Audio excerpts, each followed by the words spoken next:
सामीन कराम, आप सुन रहे हैं साबिर हुसैन राजपूत की शिकारियात के सिलसिले में एक दिलचस्प कहानी जिसका नाम है पहुंच वाली फकीरनी। मुझे उम्मीद है आपको मेरी ये काविश पसंद आएगी। आपने अगर अभी तक मेरा चैनल माय वॉइस सब्सक्राइब नहीं किया तो अभी मेरे चैनल को सब्सक्राइब करके बेल नोटिफिकेशन ऑन कर लीजिए ताकि आने वाली हर नई कहानी की इत्तला बर वक्त आप तक पहुंच सके। लोग पीरों की मुरीदी करते हैं, मज़ारों, खानकाहों और ज़ियारतों पर जाकर सजदे करते हैं।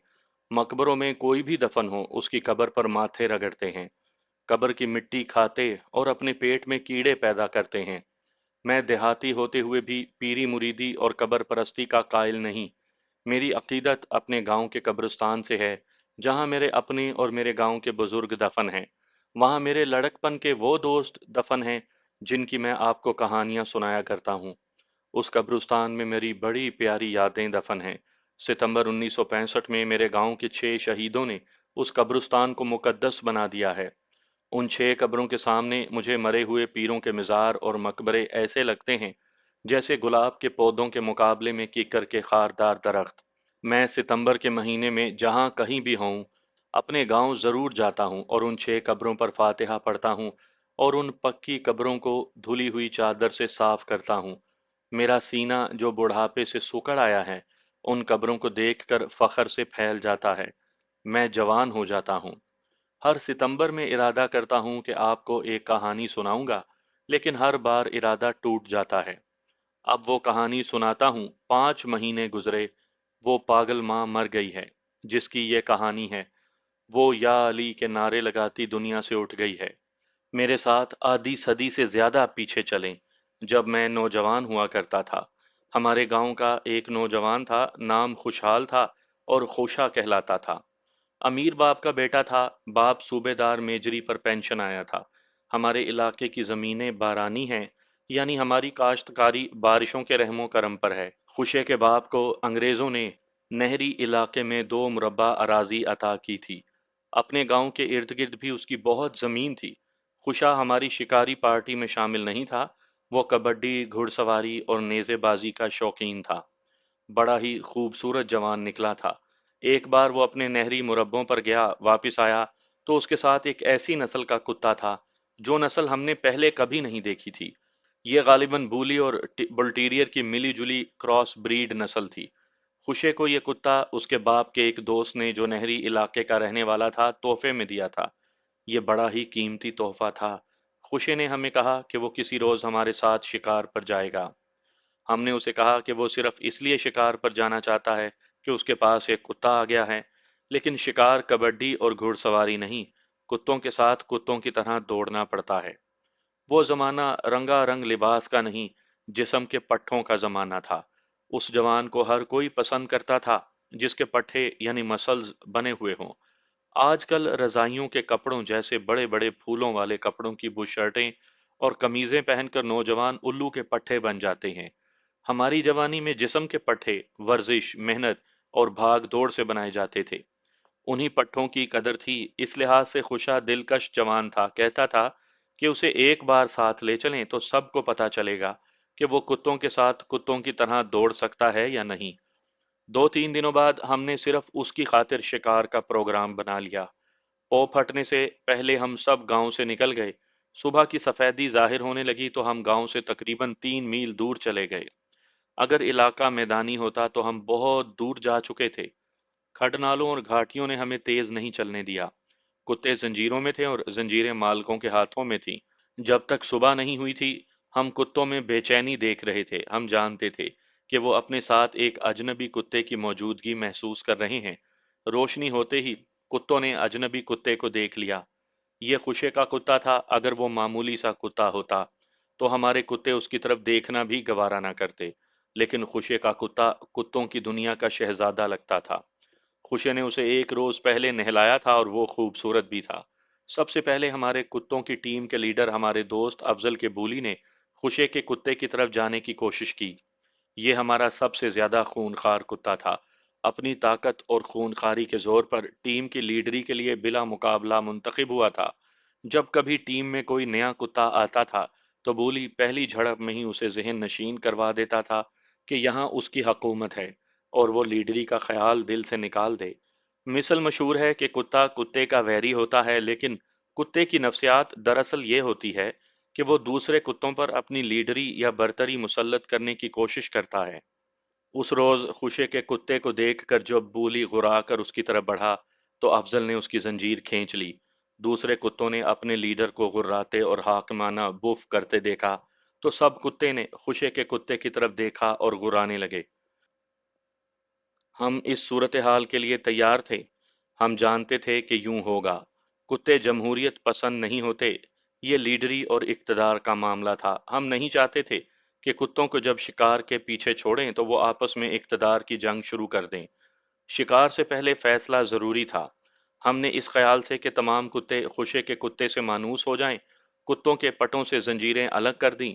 खुशे को हमने बता दिया था कि उसके कुत्ते की और बूली की लड़ाई होगी और वो ना घबराए। हम उनकी दोस्ती करवा देंगे। जंजीरें अलग होते ही बूली खुशे के कुत्ते तक पहुंचा और सबसे पहले उसे पीछे से सूंघा। खुशे का कुत्ता घूमा और मुंह बूली के मुंह के करीब करके गुर्राया। देखो भाई, मेरा तेरा आपस में मजाक नहीं, ये बेहुदा हरकत फिर ना करना। बूली समझ गया कि कुत्ता गैरत वाला है, लेकिन बूली ने यह भी महसूस कर लिया कि ये नौजवान और खूबसूरत कुत्ता उसके इक्तदार के लिए खतरा बन सकता है। बूली गुस्से से और बुलंद आवाज से गुर्राया, ओए, मैं जिसे चाहूं और जिधर से चाहूं सूंघ सकता हूं, मुझे कोई नहीं रोक सकता। इस बड़क के जवाब में खुशे के कुत्ते ने बूली से ज्यादा ऊंची आवाज में बड़क मारी, इन कुत्तों में तुम्हारी जो इज्जत बनी हुई है वो 1 मिनट में बर्बाद कर दूंगा। दूसरे कुत्ते बूली के इशारे के मुंतजिर थे।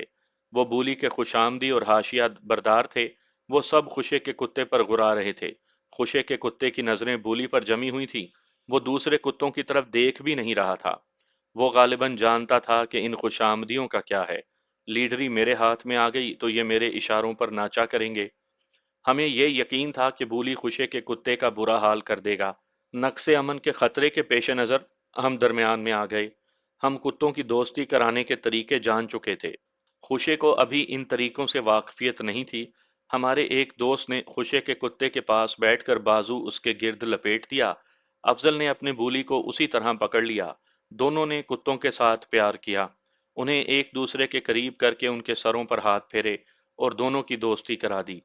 बूली को सिर्फ इस यकीन की जरूरत थी कि उसके इक्तदार को कोई खतरा नहीं।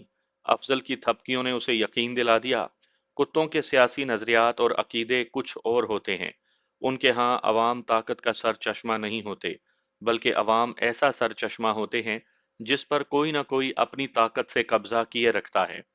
अब देखना यह था कि शिकार नजर आया तो बूली और हमारे दूसरे कुत्ते खुशे के कुत्ते के साथ क्या सलूक करेंगे। हम उस रोज जरा दूर जाने के इरादे से शिकार को निकले थे। पता चला था कि एक इलाके में भेड़ियों का जोड़ा आ गया है। उस जोड़े ने अभी किसी इंसान या मवेशी पर हमला नहीं किया था। कई लोगों ने उस जोड़े को इकट्ठे फिरते देखा था। मैंने अपनी कहानियों में आपको सुनाया है कि उस जमाने में आबादियां कम और वीराने ज्यादा होते थे। हमारे इलाके में इक्का दुक्का भेड़िया कभी कभार नजर आ जाता था। हमारे गांव से 16-17 मील दूर से वो कोहिस्तानी इलाका शुरू होता है जो रावलपिंडी और जेहलम के दरमियान वाक़या है। उसमें भेड़िए खासे होते थे। ये तमाम इलाका गैर आबाद जंगल हुआ करता था। शायद वहां के भेड़ियों का कोई जोड़ा हमारे इलाके में आ जाता होगा। अब हमारे इलाके के वीराने भी आबाद हो चुके हैं। गीदड़ों और भेड़ियों की कमी इंसानों ने पूरी कर दी है। अब मैं अपने इलाके की बहुत सी जगह पहचान भी नहीं सकता। अपनी औलाद को बताता हूँ कि यहाँ वसी खड़ या गहरा नशेब हुआ करता था, तो मेरे बच्चे नहीं मानते क्योंकि अब वहाँ मैदान है। आधी सदी की बारिशों ने मेरे इलाके के खदो खाल बदल डाले हैं। मैं भेड़ियों के एक जोड़े की बात सुना रहा था। उस जोड़े ने हमारा कुछ नहीं बिगाड़ा था, लेकिन उन्हें हम मारना चाहते थे क्योंकि ये भेड़िए थे। वो जिस जगह थे वो 10-12 मील दूर थी, लेकिन ये 10-12 मील मैदानी नहीं थे। रास्ते में 3 कस्सियां यानी बरसाती नदियां आती थीं। गहरे नाले कई थे। नशेब भी थे और घाटियां भी। हम पगडंडियों से हटकर खड्ड नालों में से गुजरते जा रहे थे। कुत्तों को हमने खुला छोड़ रखा था। हमारी नज़र अफजल के बूली और खुशे के कुत्ते पर थी। उनमें अगर दोस्ती नहीं हुई थी तो उन्होंने आपस में सिफारती किस्म के ताल्लुकात जरूर कायम कर लिए थे। सिर्फ एक मौका ऐसा आया कि बूली को खुशे के कुत्ते पर गुस्सा आया। खुशे का कुत्ता एक गुलहरी के पीछे दौड़ पड़ा था। बूली ने दौड़कर उसके पहलू से अपना पहलू टकराया। गुलहरी दरख्त पर चढ़ गई। बूली खुशे के कुत्ते के मुंह से मुंह लगाकर गुर्राया। मेरी इजाजत के बगैर कोई कुत्ता किसी जानवर के पीछे नहीं दौड़ सकता, और कोई कुत्ता मेरे भौंकने से पहले नहीं भौंक सकता। खुशे का कुत्ता समझ गया। वो अच्छी जात का कुत्ता था। हमने बाद में देखा कि वो बात जल्दी समझता था। लड़ने में और शिकार पकड़ने में काबिल तारीफ था। वो सिर्फ इसलिए नहीं लड़ता था कि वो कुत्ता था। वो मालिक के इशारे पर लड़ता था। मैं उसे बावकार कुत्ता कहा करता था। हम उस इलाके में पहुंच गए जहां हमने सुना था कि भेड़ियों का जोड़ा रहता है। वो वीराना था। जमीन कटी फटी थी। कहीं से गहरी होती चली गई थी। वहां एक दूसरे से मिले हुए मिट्टी के टीले भी थे। कहीं से जमीन ऊपर को उभरी हुई थी। उसमें कहीं कहीं लंबूतरे दहानों वाले बड़े बड़े सुराख थे। उनमें से बारिशों का पानी अंदर आ जाता और जेरे जमीन जाकर जमीन को और ज्यादा कटा फटा बनाता था। हम उस किस्म के शिकारी नहीं थे जिनकी कहानियों के तर्जमे आप उर्दू के रिसालों में पढ़ा करते हैं। ये शिकारी जानवरों और दरिंदों के पंजों के निशान पहचान लेते हैं, और खोजियों की तरह अपने शिकार की खचार तक या जहां कहीं वो पानी पीता है वहां तक पहुंच जाते हैं। हमारा शिकार तो लहू गर्म रखने का बहाना था। हमें शिकार के असूल और तौर तरीके आते ही नहीं थे। हमने कुत्तों को खुला छोड़ दिया। हमारे दो कुत्ते बूगीर थे। बू और मुश्क तो हर कुत्ता पा लेता है। हर कुत्ते की सूंघने की हिस हैरान कुन हद तक तेज होती है। लेकिन बूगीर कुत्तों की नस्ल की सूंघने की हिस आम कुत्तों से ज्यादा तेज होती है। हमारे पास जो दो बूगीर कुत्ते थे वो बेताबी से इधर उधर भाग दौड़ रहे थे। वहां खरगोश, सै, गो, गीदड़ और शायद भेड़ियों की बू की कमी नहीं थी। ये सब ऐसे ही इलाकों में रहते थे जहां उन्हें कुदरत के बनाए हुए जमीन दोज ठिकाने मिल जाते थे। कोई 200 गज दूर हमें एक खरगोश नजर आया। हमने एक कुत्ते को जो हमारे करीब था पकड़कर वो खरगोश दिखाया। कुत्ता बुफ कहकर दौड़ पड़ा। उसे देखकर तमाम कुत्ते उसके पीछे दौड़ पड़े। खरगोश ने अभी इधर नहीं देखा था। वो आहिस्ता आहिस्ता फुदकता वहीं कहीं नीचे उतर गया। कुत्तों के पीछे हम सब लड़के दौड़े जा रहे थे। कुत्ते बहुत तेज थे। उस जगह हम सबसे पहले पहुंच गए जहां खरगोश था। कुत्ते गायब हो गए। हम वहां पहुंचे तो देखा जमीन ढलानी होकर नीचे चली गई थी। हमारे सामने एक नशेबी मैदान था। कुछ आगे छोटे छोटे टीले उभरे हुए थे। कुत्ते दौड़े जा रहे थे। हमें खरगोश कहीं नजर नहीं आ रहा था।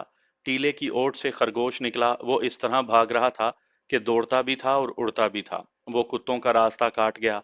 उसके पीछे दो भेड़िए तेज दौड़ते ओट से निकले। खरगोश कुत्तों से बचने के लिए छोटे छोटे टीलों के पीछे चला गया था। आगे से उसे भेड़िए मिल गए। भेड़ियों ने शायद कुत्तों को नहीं देखा था। वो खरगोश में मगन थे। हम जहां थे वहीं रुक गए। कुत्तों ने अपना रुख बदल लिया। अब वो उन भेड़ियों के पीछे जा रहे थे जो खरगोश के पीछे जा रहे थे। खरगोश के आगे ऐसी ढलान आ गई जिसका जाविया खासा ज्यादा था। वो दौड़ते दौड़ते हवा में उठा और ढलान पर जा पड़ा, मगर उसके पांव जम ना सके। उसने ऊपर जाने की कोशिश की लेकिन वो इतना थक गया था कि ऊपर ना चढ़ सका। दोनों में से एक भेड़िए ने अपने पीछे कुत्तों को देख लिया। वो वहीं से मुड़ा और रफ्तार दुगनी करके एक तरफ निकल गया। दूसरा भेड़िया ढलान पर चला गया। खरगोश उसके नीचे से लुढ़क आया। भेड़िए ने अब भी कुत्तों की परवाह नहीं की। कुत्ते चंद कदम दूर रह गए थे। भेड़िए ने बड़ी फुर्ती से घूमकर और नीचे आकर खरगोश को पकड़ लिया। उसे वो भंबोड़ ही रहा था कि कुत्ते उस पर टूट पड़े। 10-11 कुत्तों में आया हुआ भेड़िया कर ही क्या सकता था। लेकिन हमने देखा कि उसने लड़ झगड़ कर कुत्तों में से रास्ता बना लिया और घेरे से निकल आया। भेड़िया भागा और खुशे के कुत्ते ने उसका ताकुब किया। उसके पीछे अफजल काबुली और मेरा कुत्ता दौड़े। कुत्ते उस तक पहुंचे तो वो रुक गया और मुकाबले पर डट गया। दूसरे कुत्ते खरगोश के हिस्से बखरे कर रहे थे। खुशे के कुत्ते ने भेड़िए की गर्दन ऊपर से पकड़ ली और उसे भंबोड़ने लगा। बूली और मेरे कुत्ते ने भी भेड़िए को जहां मुंह पड़ा पकड़ लिया, और जरा सी देर में भेड़िया बेबस हो गया। हम जब वहां पहुंचे भेड़िया मर चुका था। इधर खरगोश की बोटियां उड़ रही थीं। हमारा नशा पूरा हो चुका था। भूख तेज हो गई। हमारे एक दोस्त ने जो इस इलाके से वाकिफ था कहा कि जरा आगे एक कस यानी बरसाती नाला है, उसके किनारे दरख्त भी हैं, वहीं चलकर खाना खाएंगे। हमने कुत्तों को जंजीरें डाली और उधर चल पड़े। कस नीचे था। घाटी से उतरकर हम नीचे गए। अक्टूबर का महीना था। इन बरसाती नालों में जिन्हें हम कस कहते हैं, सावन की बारिशों में सैलाब आता था और चंद घंटों के बाद गुजर जाता था। بعض कस ऐसे थे जिनमें ना सिर्फ अक्टूबर के महीने में बल्कि सर्दियों में भी थोड़ा बहुत पानी बहता रहता था जो गहरा नहीं होता था। अगर पाठ पथरीला हो तो पानी शफाफ होता और पत्थरों से गुजरता बड़ा अच्छा लगता था। ये कस ऐसा ही था। हम घाटी के तंग रास्ते से उतरकर कस के किनारे पहुंचे ही थे कि एक तरफ से चीखें और वावेला सुनाई दिया। ये आवाजें बच्चों जैसी लगती थीं। किनारे के साथ एक टीला खड़ा था। उसकी ओट से एक बच्ची जिसकी उम्र 10-11 साल थी और एक बच्चा जो उससे 1.5-2 साल छोटा था दौड़ते हुए सामने आए। बच्ची ने रोते हुए बताया कि उसकी बड़ी बहन डूब गई है। हमने और कुछ ना सुना ना पूछा। हम दौड़े गए, टीले की दूसरी तरफ गए तो हमें पता चल गया कि उस बच्ची की बहन कहाँ डूबी है। ये बताने से पहले कि हमने क्या किया, मैं आपको ये बता दूं कि जिस कस में इतना ही पानी था कि पाँव सिर्फ टखनों तक डूबते थे, वहां इतना गहरा पानी कहाँ से आ गया था कि कोई उसमें डूब जाता। हमारे इलाके के कस बिल्कुल सांप की तरह होते हैं, थोड़े थोड़े फासले पर मुड़ जाते हैं। अगर आप कहीं जा रहे हैं तो एक ही कस 3-4 बार आपको रास्ते में आएगा। बाज मोड़ 90 दर्जे के होते हैं। ऐसे बाज मोड़ों पर पाट में चट्टानें होती हैं। पानी उनसे टकराता और एक तरफ मुड़ जाता है, लेकिन पानी शराफत से नहीं मुड़ता। एक काम तो वो ये करता है कि नीचे से पाट को खोदता रहता है, दूसरा ये कि जिस चट्टान से टकराता रहता है उसे खाता रहता है। सावन की तुगयानी ये दोनों अमल शिद्दत से करती है और ना जाने कितनी सदियों से करती चली आ रही है। वहां उसने पाट को इतना ज्यादा खा लिया है कि पानी गहरा हो गया है। उसे आप छोटा सा तालाब समझ लें। उसे हम अपनी जबान में ढन कहते हैं। उसका तलफ़ुज़ इस तरह सही होता है कि डाल में थोड़ी सी मिलावट टे की कर लें। आपकी सहूलत के लिए मैं उसे तालाब कहूँगा जिसमें एक तरफ से पानी आता है, दूसरी तरफ से मुड़ता रहता है। ऐसा तालाब जो पानी चट्टान से टकरा टकरा कर बनाता रहे, उसमें एक भयानक खतरा होता है। वो ये कि पानी चट्टान को खाते खाते चट्टान में बड़ी चौड़ी गार सी बना देता है। ये गार या गुफ जेर आब होती है।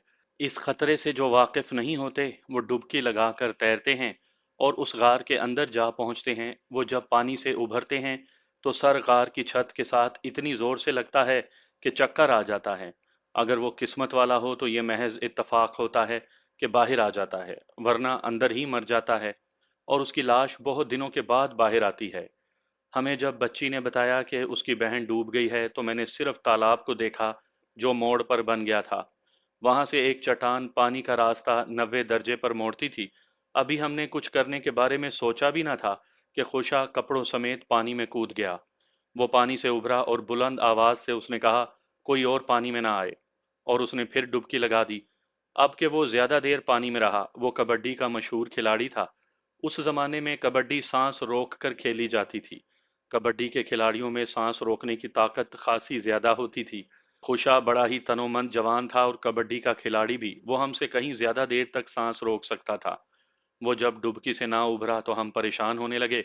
आखिर वो उभर आया, लेकिन वो अकेला नहीं था। उसने किसी को पकड़ रखा था। वो तैर कर कम गहरे पानी में आ गया जहां वो चल सकता था। उसने कंधे पर एक जवान लड़की को डाल रखा था। उसे खोशे ने किनारे पर पेट के बल लिटा दिया। उसे, मुझे और मेरे 3-4 दोस्तों को मालूम था कि क्या करना है। लड़की बेहोश थी। खुशे ने उसके मुंह में अपनी शहादत की और दरमियानी उंगली डाल दी और उंगलियां उसके हलक तक ले गया। मैंने लड़की की पीठ पर दोनों हाथ रख कर उस पर वजन डाला। लड़की को उबकाई आई और उसके मुंह से बेशुमार पानी निकला। उसके पहलू दबाए तो कुछ और पानी निकला। फिर मैं उकड़ू बैठ गया। मेरे कहने पर मेरे साथियों ने लड़की को उठाकर उसका पेट मेरे दोनों घुटनों पर रख दिया। इस तरह उसका पेट पूरा दब गया और उसके मुंह से खासा पानी निकला। ज्यादा खतरा यह था कि उसके फेफड़ों में जो पानी चला गया होगा। हमने ऊपर नीचे और दाएं बाएं से दबा दबा कर उसकी नाक में से भी पानी निकाला। हमारे किसी दोस्त ने बच्ची और बच्चे को दौड़ा दिया था कि वो अपने घर जाएं और घर वालों से कहें कि एक चारपाई लेते आएं। लड़की कपड़ों समेत पानी में उतर गई थी। उसने जब कराहना शुरू किया तो हमें उम्मीद बंधी कि ये जिंदा रहेगी। गांव कहीं करीब ही था। कई आदमी दौड़ते पहुंच गए। चारपाई भी आ गई। लड़की की माँ भी हाथ मलती आ गई। वो तो अपनी बेटी पर गिर पड़ी। उन आदमियों में 4 उस लड़की के भाई थे, बाप, चचा और एक ताया भी था। गांव के आदमी भी थे। उन्हें बच्ची बता चुकी थी कि जैनू ढन में कूदी थी। फिर हम बच्ची की चीखों पुकार पर आ गए और खुशा पानी में कूद गया था। बाद में पता चला कि ये बच्ची जैनू की खालाजाद बहन थी। लड़की को जब चारपाई पर डालने लगे तो उसके मुंह से निकली, बेजी, ہائے बेजी, वो माँ को पुकार रही थी। उसके बाप, भाई, चचा और ताया लिबास और बातों के अंदाज से ऊंची जात के खाते पीते लोग मालूम होते थे। हमने उन्हें कहा कि लड़की को अस्पताल ले चलते हैं। अस्पताल बहुत दूर था। लड़की के बाप ने कहा कि गांव में सियाना मौजूद है, वो इसे संभाल लेगा। एक बूढ़े ने लड़की को देखकर कहा कि अल्लाह ने इसे बचा लिया है। इसके मुंह में घी डालेंगे तो कह कर देगी, सारा पानी बाहर आ जाएगा। वो चल पड़े तो हम वहीं खड़े रहे। जैनू के बाप ने घूम कर देखा और वहीं से बोला, ओए लड़को, वहां क्यों खड़े हो, इधर आओ हमारे साथ। हमने एक दूसरे की तरफ देखा तो जैनू का बाप और उसका चचा और ताया हमारे पास आ गए। तुमने मेरी बेटी की जान बचाई है, बाप ने कहा। क्या मैं तुम्हें यहीं से जाने दूंगा? मेरे साथ चलो, मेरी बेइज्जती ना करवा देना। ये उस वक्त का देहाती माशरा था। जैनू के बाप के साथ ना जाने में वाकई उसकी बेइज्जती थी। हम उनके साथ चल पड़े। उनका गांव कस के पार कोई 1.5 फरलांग दूर था। रास्ते में जैनू के बाप ने हमें बताया कि जैनू 4 भाइयों की एक ही बहन है। माँ को उससे वैसा ही प्यार है जैसा इकलौते बेटे के साथ होता है। माँ ने उसे बिगाड़ दिया है, लड़कों की तरह कदकड़े लगाती फिरती है। आज इधर आ निकली, बाप ने कहा, और कपड़ों समेत ढन में कूद गई। मुझे इस बच्ची और बच्चे ने बताया है जो उसके साथ थे। जैनू की उम्र 18-19 साल थी और उसकी खूबसूरती में कोई शक नहीं था। उसका जिस्म फुर्तीला था। हम उनके गांव में पहुंचे तो गांव की सारी आबादी बाहर आ गई। उन लोगों का मकान पक्का यानी ईंटों का था। ये उनकी अमारत और ऊंची जात का सबूत था। लड़की को अंदर ले गए और हमें बैठक में बिठा दिया गया। हमारी जो खातिर तवाज़ा की गई, वो हमारी माँओं ने भी कभी नहीं की थी। हमारे कुत्तों के आगे दूध रखा गया। जैनू के भाई हमारे दोस्त बन गए। उन्हें जब पता चला कि उनकी बहन को खुशे ने पानी से निकाला है, तो खुशे को वो सर आंखों पर बिठाने लगे। तकरीबन 3 घंटों बाद हमें बताया गया कि जैनू होश में आ गई है और हंसती भी है। उसे बता दिया गया था कि उसे किसने बचाया है। उसकी माँ बैठक में आ गई और उसने खुशे के गालों और सर को बेताबी से चूमा। हमें यह खुशी थी कि लड़की बच गई है। ये लोग कहते थे कि हमें रात अपने यहाँ मेहमान रखेंगे। हमने उन्हें बताया कि वो हम पर यह जुल्म ना करें, वरना हमारी माएं कपड़े धोने वाले डंडे उठाए यहाँ आ जाएंगी। बहरहाल उन्होंने इजाज़त दे दी। जैनू का बच निकलना एक मोजज़ा था। खुशे ने बताया कि वो इस जगह से वाकिफ था। उसकी एक बहन के ससुराल इसी इलाके के एक गांव में थे। वहां वो कई बार गया था। उस गांव के लोगों ने उसे 4 साल पहले का एक वाकया सुनाया कि 14-15 साल की उम्र का एक लड़का इस जगह डूब गया था। 2 जवान साल आदमियों ने उसकी लाश गार में से निकाली थी। खुशे को मालूम था कि यहाँ पानी ने चट्टान को काट काट कर चौड़ा गार बना रखा है। वो इसीलिए पानी में कूद गया था।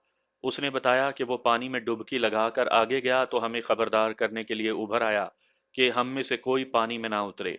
उसने दूसरी डुबकी लगाई और गार की तरफ गया। उसके हाथ में लड़की की टांग आ गई जो उसने पकड़कर घसीट ली। लड़की की कुछ जिंदगी लिखी थी, इसलिए सबब बन गया। हम हैरान थे कि लड़की पानी में इतनी देर जिंदा कैसे रही। दूसरे दिन जैनू का बाप, चचा, ताया, एक मामू और बड़ा भाई हमारे गांव में आए। उनके साथ जैनू की माँ भी थी। इस उम्र में वो बहुत खूबसूरत लगती थी। ये लोग खुशे के लिए नए कपड़े लाए थे। हम सब जैनू के बाप वगैरह के पास जा बैठे। उन्होंने बताया कि जैनू किस तरह डूबी और उसके साथ क्या हुआ था। तैरने के शौक में उसने चट्टान पर चढ़कर तालाब में छलांग लगाई थी। वो पानी के अंदर चली गई और पानी के नीचे तैरती चट्टान के गार में चली गई। उभरी तो उसका सर ऊपर न लगा क्योंकि उसने हाथ ऊपर कर रखे थे। हाथ गार की छत से लगे। वो जवान और बड़ी अच्छी सेहत की लड़की थी। उसने होश ठिकाने रखे और बाहर निकलने लगी। ऊपर उठी तो उसके हाथ जो उसने ऊपर उठा रखे थे फिर छत से लगे। आखिर उसका दम टूटने लगा। यहाँ मैं फिर कहूंगा कि ये मौजज़ा था। जैनू को खुदा ने जिंदा रखना था। उस बच्ची ने जो जैनू की खालाजाद बहन थी, किस तरह महसूस कर लिया था कि जैनू डूब रही है। खुदा ने उस बच्ची को सबब बनाया कि वो किसी को पुकारे। जैनू पानी के अंदर बेहोश हो चुकी थी। खुशा फौरन उस तक जा पहुंचा और उसे निकाल लाया। जैनू की माँ जिंदा दिल और दिल गुर्दे वाली औरत थी। उसने खुशे की माँ से कहा कि वो उसके घर आए और खुशे को साथ लाए। 3-4 रोज के बाद खुशा अपनी माँ और बाप के साथ जैनू के घर चला गया। उसने वापस आकर 2-3 बातें बताईं। एक ये कि जैनू की माँ उसकी बहुत ममनून है और उसके साथ बहुत प्यार करती है। दूसरी बात ये कि जैनू उससे ज्यादा खूबसूरत है जितना हम समझे थे। खुशे को उन्होंने अंदर बिठाया था। उसने बताया कि जैनू उसे देख देख कर मुस्कुराती रही है और ये मुस्कुराहट वैसी नहीं थी जैसे लोग एक दूसरे को देखकर रस्मी तौर पर मुस्कुराते हैं। زینو نے اپنے ہاتھوں خوشے کو دودھ کا پیالہ دیا تھا۔ ایک بار زینو کو موقع مل گیا، اس نے خوشے کے پاس سے گزرتے ہوئے کہا، آتے رہنا، میں بھی آؤں گی۔ خوشا اچھے خاندان کا جوان تھا، اسے لڑکی کی یہ بات اچھی لگی، لیکن اس نے دل میں بدنیتی نہ آنے دی۔ ہمیں آ کر یہ بات سنائی اور کہنے لگا کہ لڑکی کا اگر چال چلن داغدار نہ نکلا تو وہ اس کے ساتھ شادی کر لے گا۔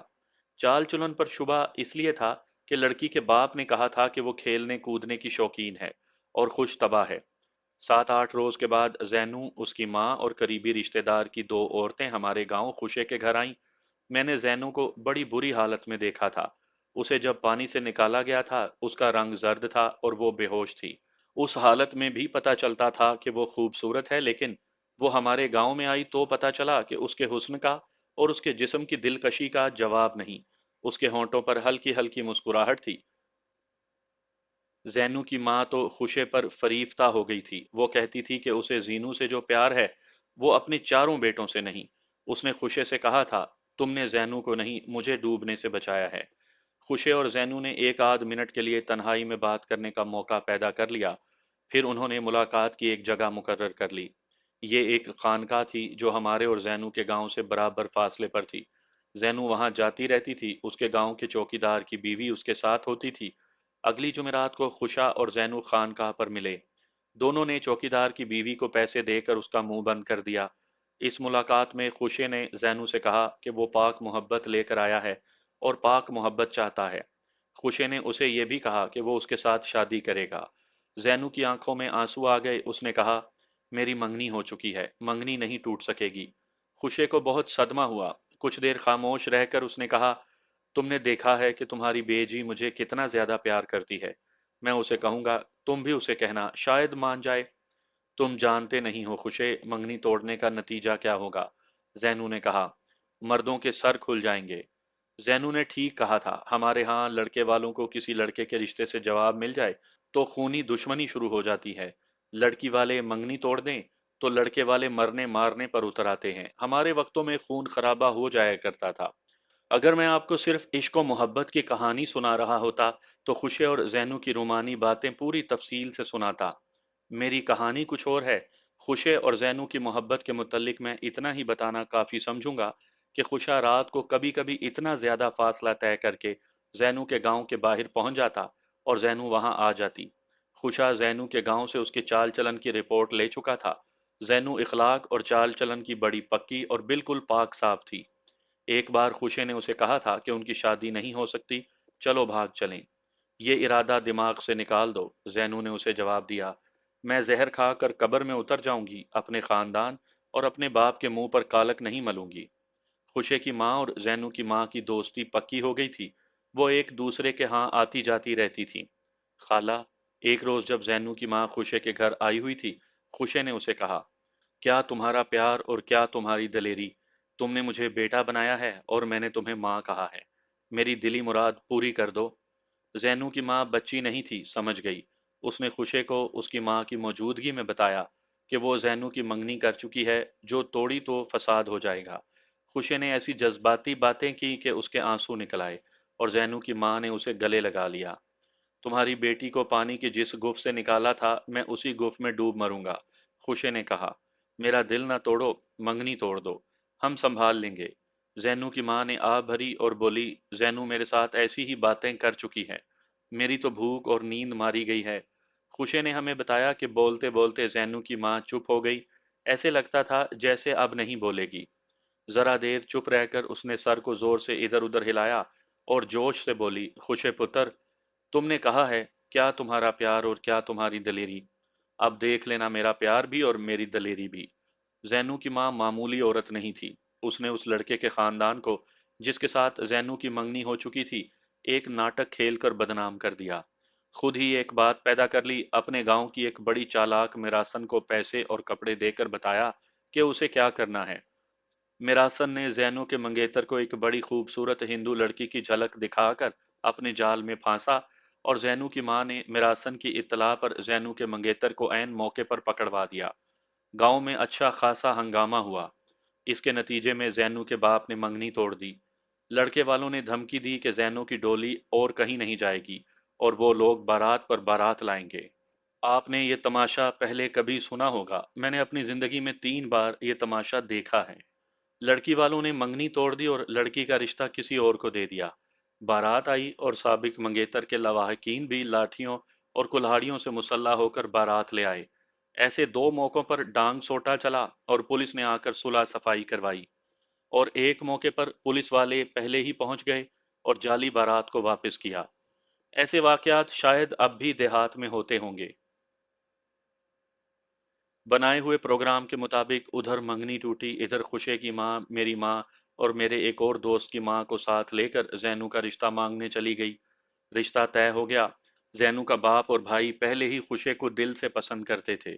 चट मंगनी हो गई। हालात ऐसे पैदा हो गए थे कि पट ब्याह होना चाहिए था। वो भी तय हो गया, दिन मुकर्रर हो गया। जैनू के साबिक मंगेतर का गांव जैनू के गांव से 1 मील के लगभग दूर था। शादी के दिन से 2 रोज पहले जैनू का बड़ा भाई हमारे गांव आया। उसने खुशे के बाप को बताया कि साबिक मंगेतर के बाप ने पैगाम भेजा है कि वो शादी वाले दिन अपने बेटे की बारात लाएगा, तैयार रहना। जैनू का भाई मशवरा लेने आया था कि पुलिस को इत्तला दी जाए या जो भी सूरत पैदा होती है उसे खुद संभाला जाए। उस जमाने में बाहमी प्यार मोहब्बत इतना ज्यादा होता था कि गांव में किसी पर कोई मुश्किल या मुसीबत आ पड़ती तो गांव का बच्चा बच्चा उसकी मदद को पहुंचता था। अब तो खुद गर्जी का ऐसा जमाना आया है कि लोग एक दूसरे के लिए मुश्किल और मुसीबत पैदा करते हैं। खुशे के बाप ने हमारे बापों के साथ बात की। सब ने कहा कि पुलिस को इत्तला देने की जरूरत नहीं, हम खुद निमट लेंगे। पता चला कि साबिक मंगेतर के रिश्तेदारों में इतने मर्द नहीं जितने जैनों के रिश्तेदारों में हैं। देहात में ताकतवर खानदान वो होता है जिसमें मर्द ज्यादा हों, वो लाठबाज हों और रुपया पैसा हो। जैनू के खानदान और करीबी रिश्तेदारों में ये ताकत मौजूद थी। इधर हमारे गांव के जवान मर्द तैयार हो गए। जैनू की डोली लाना हमारे पूरे गांव का मसला था। हम जो गांव का नौजवान तबका थे अपनी स्कीम बना रहे थे। इसके लिए हमें बारात के साथ अपने कुत्ते लेकर जाने की जरूरत थी। हमारे बुजुर्गों ने हमें इजाजत दे दी और बारात की रवानगी का वक्त आ गया। बारात ढोलों और शहनाइयों के साथ चली। बाराती लाठियों और कुल्हाड़ियों से मुसल्ला थे और बारात के साथ 1 दर्जन कुत्ते थे। बारात जैनू के गांव में पहुंची। तकरीबन आधा घंटे के बाद ढोलों की आवाजें सुनाई देने लगीं। जैनू के रिश्तेदार और हम सब तैयार हो गए। ढोल करीब आ रहे थे। किसी ने इत्तला दी कि साबिक मंगेतर की बारात गांव के करीब आ गई है। हम तमाम बाराती और जैनू के रिश्तेदार गांव के बाहर जा खड़े हुए। बारात देखी, उसके साथ 20-25 आदमी थे। जाली दूल्हा घोड़े पर सवार था। हमारी नफरी 60 से ज्यादा थी। बारात हमसे 20-22 कदम दूर आकर रुकी और एक बाराती ने ललकार कर कहा, डोली गांव से बाहर नहीं जाएगी। गांव के 2 बूढ़े आदमी जिन्हें बुढ़ापे ने अच्छी तरह चलने के काबिल भी नहीं छोड़ा था, आगे गए और उन लोगों को समझाया कि खून खराबे के सिवा कुछ हासिल नहीं होगा और वो सुलह सफाई से वापस चले जाएं। लेकिन उन लोगों पर कुछ असर न हुआ। वो ललकारते रहे। दुल्हे का घोड़ा सबसे आगे था। मैं और मेरे 2 दोस्त अपने अपने कुत्ते साथ लेकर दुल्हा की तरफ ये कहते हुए गए कि हम नहीं लड़ना चाहते और वो शरारत ना करें। दुल्हा ने हमें ललकारा। हमारे कुत्ते इशारे समझते थे। हम अब दुल्हा मियाँ के घोड़े के पास खड़े थे। सबसे पहले मेरे दोस्त राजा शहबाज खान ने जाली दुल्हा के घोड़े की तरफ इशारा करके कुत्ते को थपकी दी और जंजीर खोल दी। कुत्ता घोड़े पर भौंकने लगा। मैंने अपना कुत्ता छोड़ दिया।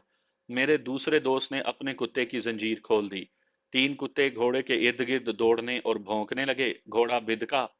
उधर से हमारे तमाम दोस्तों ने कुत्ते छोड़ दिए। घोड़ा बेलगाम होकर भाग उठा। कुत्ते उसके ताकुब में भाग रहे थे। दुल्हा वावेला बर्पा किए हुए था। वो घुड़सवारी में अनाड़ी था। जाली बारातियों ने देखा कि उनका लड़का गिर पड़ेगा तो वो सब घोड़े की तरफ दौड़ पड़े। आगे खाड़ नाले थे, घोड़ा उनमें गायब हो गया। अब हमें यह परेशानी हुई कि वो लोग कुत्तों को मारेंगे। हम सब उधर को दौड़े। देखा कि बाराती कुत्तों को पत्थर मार रहे थे। हमने अपने कुत्तों को पुकारना शुरू कर दिया। हम डरते आगे नहीं जाते थे कि वो लोग हम पर हमला कर देंगे। हमें घोड़ा दूर घाटी चढ़ता नजर आया।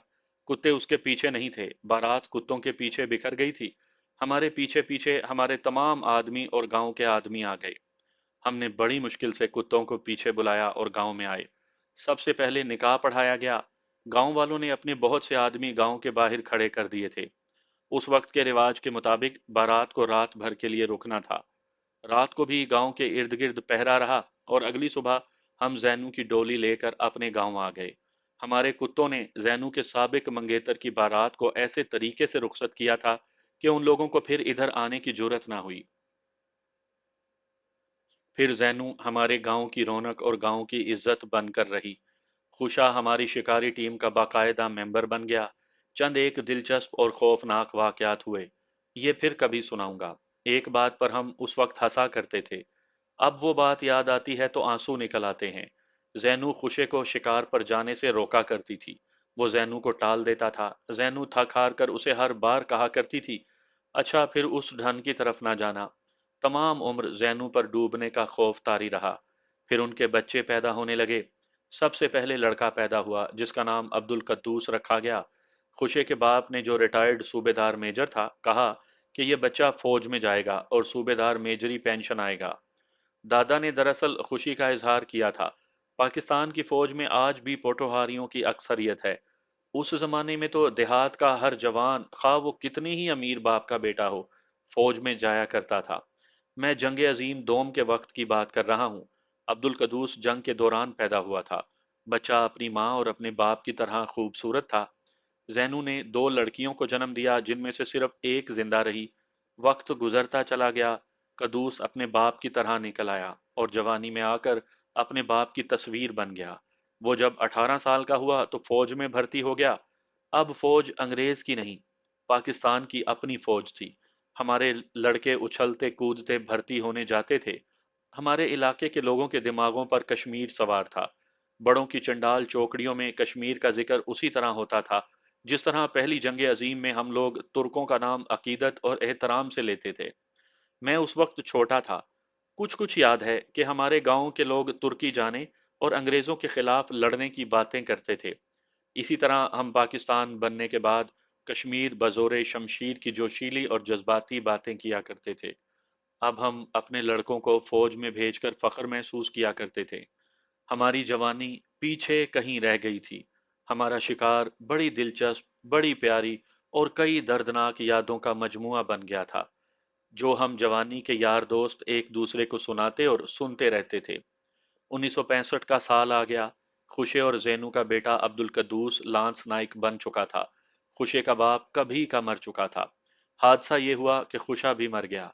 जैनू की उम्र 45 बरस के लगभग होगी, लेकिन बुढ़ापा उसके हुस्न का कुछ नहीं बिगाड़ सका था। खुशा दुनिया से उठ गया तो जैनू का ये हाल हो गया जैसे किसी ने जलते दिए को फूंक मार दी हो। उसकी बेटी दूसरे गांव में ब्याही हुई थी। हर सुबह खुशे की कब्र पर जाना जैनू का मामूल बन गया। या वो अपने बेटे कद्दूस के खत का या उसकी छुट्टी पर आने का इंतजार करती रहती थी। बातें एक ही बार बेशुमार याद आ गई हैं। बड़ी मुश्किल से अपने जहन को इस कहानी पर कायम किए रखे हुए हूँ। एक एक लम्हा याद आ गया। मेरे लिए फैसला करना मुश्किल हो रहा है कि कौन सी बात सुनाऊं और कौन सी गोल कर जाऊं। आइए मैं आपको कई बातें गोल करके लांस नाइक कद्दूस तक लिए चलता हूं। 6 सितंबर 1965 की सुबह जब हिंदुस्तान ने लाहौर पर हमला किया, उस वक्त कद्दूस की इन्फेंट्री रेजिमेंट सियालकोट में थी। फिर 8 सितंबर को सियालकोट पर भी हिंदुस्तान ने हमला कर दिया। हमारे गांव के 26 जवान फौज में थे। हम बूढ़े अपनी जवानी को आवाजें देने लगे। हमारी जवानी कुत्तों, गीदड़ों और खरगोशों के पीछे भागते दौड़ते गुजर गई थी। अपने वतन की इज्जत बचाने का वक्त आया तो हम बूढ़े हो चुके थे। हम महाजों पर तो ना जा सके, अपना एक महाज कायम कर लिया। मेरे गांव के आदमी खून देने के लिए रावलपिंडी आ गए। दिफाई फंड में इतना दिया कि अपने घर खाली कर दिए। जैनू अपने सोने के कड़े दिफाई फंड में देने के लिए ले आई। उसने नकद रकम बहुत दी थी। गंदुम की कई बोरियां जैनू ने फौज को दी। वो मुरब्बों की मालिक थी, उसके यहाँ कोई कमी नहीं थी। लेकिन हमने उसके कड़े ना लिए। वो आखिर बेवा थी और उसका जेवर उस मोहब्बत की यादगार थी जो उसने खुशे से की थी। फौज में हमारे जो जवान थे, उन्हें हम कहा करते थे कि लड़कों, हम गीदड़ों का शिकार खेलते रहे हैं, तुम याद रखना कि तुम्हें हिंदुओं का शिकार खेलना है। अब वो हिंदू आ गया था और तोपों, टैंकों और हवाई जहाजों के साथ आया था। हमारे गांव में कुरान खानी हर वक्त होती रहती थी, अपने नौजवानों की जिंदगी के लिए नहीं, बल्कि उनकी फतह के लिए। फिर गांव में पहले शहीद की लाश आई। अल्लाह तेरी शान। दूर दूर के गांव के लोग हमारे गांव पर टूट पड़े। जनाजा इतना बड़ा जो कभी ख्वाब में भी ना देखा था। फिर दूसरे शहीद की लाश आई। یہ خوشے اور زینو کے بیٹے لانس نائک عبد القدوس کی لاش تھی۔ آپ جانتے ہوں گے کہ فوج میں بولو نعرہ حیدری یا علی کا نعرہ بہت مقبول ہے۔ جب عبد القدوس کا تابوت آیا تو زینو نے باہر نکل کر نعرہ لگایا، نعرہ حیدری یا علی، اور وہ بازو لہرا لہرا کر چلانے لگی، میرا دلہا آ گیا، میرا دلہا بیٹا آ گیا۔ پھر وہ بڑی بلند آواز سے اعلان کرنے لگی، کوئی نہیں روئے گا، میرے دلہے بیٹے پر کوئی نہیں روئے گا۔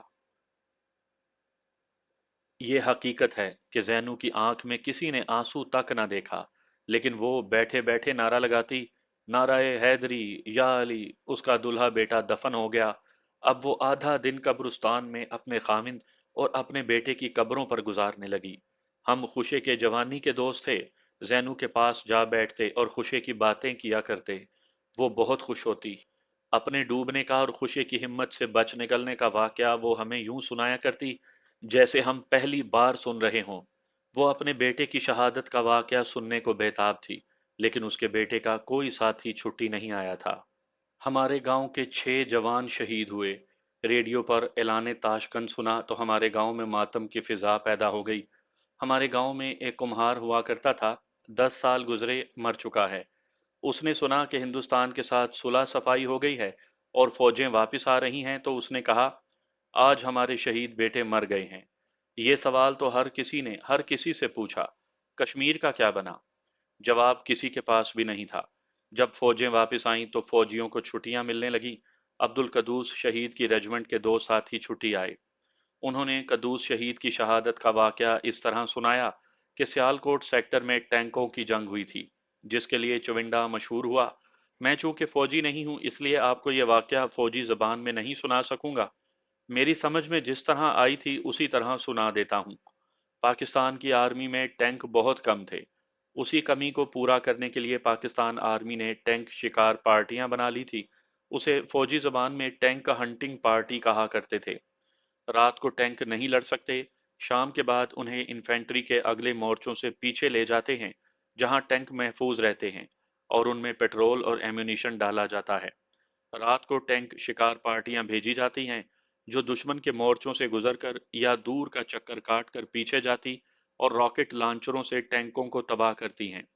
آپ شاید اندازہ کر سکتے ہوں گے کہ دشمن کے مورچوں کے علاقے سے جوان کس طرح پیچھے جاتے ہوں گے اور اپنا کام کر کے زندہ واپس کس طرح آتے ہوں گے۔ کیا دشمن خاموش بیٹھا رہتا ہوگا؟ قدوس ایسی ہی ایک ٹینک شکار پارٹی کے ساتھ گیا تھا۔ دشمن کے ٹینکوں نے جنگ کے پہلے 2-3 دن قدوس کی ریجمنٹ کا بہت نقصان کیا۔ قدوس جس پارٹی کے ساتھ گیا تھا اس کا انچارج ایک حوالدار تھا۔ پارٹی 8 جوانوں کی تھی۔ دشمن کے مورچوں کے قریب جا کر پارٹی 2-2 میں تقسیم ہو گئی اور ایک نالے کے اونچے کنارے کے ساتھ ساتھ آگے نکل گئی۔ جوان چھپتے چھپاتے، رینگتے بچتے بچاتے دشمن کے 2 مورچوں کے درمیان سے گزر گئے۔ پارٹی نے 4 ٹینک تباہ کر دیے۔ دھماکے ہوئے، ٹینکوں کو آگ لگی۔ پارٹی کے جوان دشمنوں کے علاقے کے اندر تھے۔ دشمنوں نے روشنی راؤنڈ فائر کر کے رات کو دن بنا دیا اور مشین گنیں فائر ہونے لگیں۔ پارٹی کے جو جوان جس طرح اور جدھر سے نکل سکتے تھے نکلنے لگے۔ قدوس نکل آیا۔ دشمن کے مورچوں میں 2 مشین گن پوسٹیں تھیں جہاں سے مشین گنیں مسلسل فائر کر رہی تھیں۔ قدوس خطرے سے نکل آیا تھا۔ اس کے ساتھ جو جوان تھا اس نے بتایا کہ قدوس نے اسے کہا کہ ہمارے معلوم نہیں کون کون سے ساتھی ابھی نہیں نکل سکے۔ مشین گنیں فائر ہو رہی ہیں، میں ان 2 مشین گنوں کو خاموش کر رہا ہوں۔ قدوس کے ساتھی نے اسے کہا کہ ہم اپنا کام کر چکے ہیں، حکم بھی یہی ہے کہ اپنا کام کرو اور نکلو، لیکن قدوس نہ مانا۔ اس نے اپنے ساتھی سے کہا کہ وہ اس کا انتظار کرے۔ قدوس پھر دشمن کے مورچوں کی طرف رینگنے لگا۔ اس کا ساتھی ایسا نہیں تھا کہ اسے یوں اکیلا جانے دیتا۔ وہ قدوس کے پیچھے چلا گیا۔ قدوس رینگتا ہوا اور آگے بڑھ گیا اور ایک مشین گن پوسٹ کے قریب چلا گیا۔ دونوں مشین گنیں ہر طرف گولیوں کی بوچھاڑیں فائر کر رہی تھی۔ قدوس نے اٹھ کر گرنیڈ پھینکا۔ گرنیڈ وہیں جا پھٹا جہاں قدوس نے پھینکا تھا۔ ایک مشین گن خاموش ہو گئی۔ وہاں سے قدوس دوسری مشین گن کی طرف رینگنے لگا۔ وہ کچھ دور تھی۔ روشنی راؤنڈ بھی فائر ہو رہے تھے۔ قدوس کے ساتھی نے بتایا کہ اس کی ہمت نہ پڑی کہ قدوس کے ساتھ جاتا۔ وہ وہیں رک گیا۔ قدوس نے دوسری مشین گن کو بھی اڑا دیا۔ اس کے ساتھی نے اسے دوڑتے ہوئے پیچھے آتے دیکھا اور قدوس بیٹھ گیا۔ اس کا ساتھی جھک کر چلتا اس تک پہنچا रोशनी राउंड अभी तक फायर हो रहे थे। उनकी रोशनी में उसने देखा कुदूस की वर्दी लाल हो गई थी और लाल खून चमक रहा था। कुदूस सिर्फ यह कह सका, कोई गोली शायद पेट में से गुजर गई है, टांगों और बाजुओं में जो लगी हैं उनकी परवाह नहीं। फिर उसने कराहते हुए कहा, दोनों गनों को चुप करवा दिया है, मेरी माँ को कहना। इससे आगे कदूस की जबान रुक गई। उसका साथी उसे कंधे पर डालकर बड़ी मुश्किल से पीछे नाले तक ले आया। वहां पार्टी का कमांडर हवालदार दो जवानों के साथ मिल गया। कदूस के साथी ने हवालदार को बताया कि कदूस ने क्या किया है। तो हवालदार ने कहा, इस शेर को मैं खुद उठाकर पीछे ले जाऊंगा। कदूस को बारी बारी उठाकर पीछे ले आए। अपने मोर्चों में पहुंचकर देखा कदूस शहीद हो चुका था। 8 जवानों की पार्टी में से यही 3 जवान और एक हवालदार जिंदा वापस आए थे। बाकी शहीदों की लाशें दुश्मन के इलाके में रह गई थी। कुदूस के साथी ने बताया कि उस पार्टी ने दुश्मन को बहुत नुकसान पहुंचाया था। बाप गीदड़ों और खरगोशों का शिकारी था और वो पहले शिकार पर जैनू जैसी हसीन लड़की शिकार कर लाया था, लेकिन बेटा टैंकों का शिकारी निकला। कुदूस की बहादुरी की यह कहानी उसकी माँ को सुनाई गई। उसकी जबान पर एक बात बैठ गई। वो अपनी माँ को क्या कहना चाहता था? यही कि मेरी माँ को कहना कि रोए नहीं। शायद कुछ और कहना चाहता था। उसने अपनी माँ से पानी मांगा होगा। जैनू के पास कोई औरत या मर्द जरा रुक जाता तो वो उससे यही सवाल पूछती, तेरे बेटे के दिल में क्या था जो वो अपनी माँ से कहना चाहता था? जैनू की आंख में कभी आंसू ना देखा गया। उसे बताया गया था कि शहीद पर आंसू बहाओ तो उसकी रूह को तकलीफ होती है, लेकिन आंसू जो जैनू ने रोके हुए थे वो उसे जला रहे थे। रोज बरोज उसका दिमाग बिगड़ता जा रहा था। वो दिन में कई बार नाराए हैदरी या अली का नारा लगाती थी। फिर रात को कभी कभी उसके नारे सुनाई देने लगे। बेटे की रूह को तकलीफ से बचाने के लिए माँ ने अपने आंसू रोक रोक कर अपने आप को जला लिया था। अगर वो रोती तो उसकी ये हालत ना होती। 2 साल गुजरे तो जैनू की ये हालत हो गई कि अपने कोठे पर चढ़ जाती और चिल्ला चिल्ला कर या अली के नारे लगाती। कभी मुंडेर पर टांगे नीचे लटका कर बैठ जाया करती। सर पर दुपट्टा ना होता और वो कुछ देर नारे लगाकर नीचे आ जाती। उसके नारे हमारे आंसू निकाल देते थे। हमें खुशा और उसका शहीद बेटा कदूस नजर आने लगते। मुझे वो वक्त याद आ जाता जब हम जैनू की डोली लाए थे। मुझे कद्दूस की पैदाइश याद आ जाती। खुशे और जैनू ने अपनी शादी जैसी खुशी मनाई थी। मैं अपने बेटों के पास रावलपिंडी आ गया। 8-9 माह के बाद गांव गया तो देखा कि गांव की औरतों ने जैनू को पहुंच वाली फकीरनी बना रखा था। मर्द भी जैनू की करामात को मानते थे। सब कहते थे कि आधे सर का दर्द कितना ही पुराना क्यों ना हो, जैनू फूक मारती है और दर्द गायब।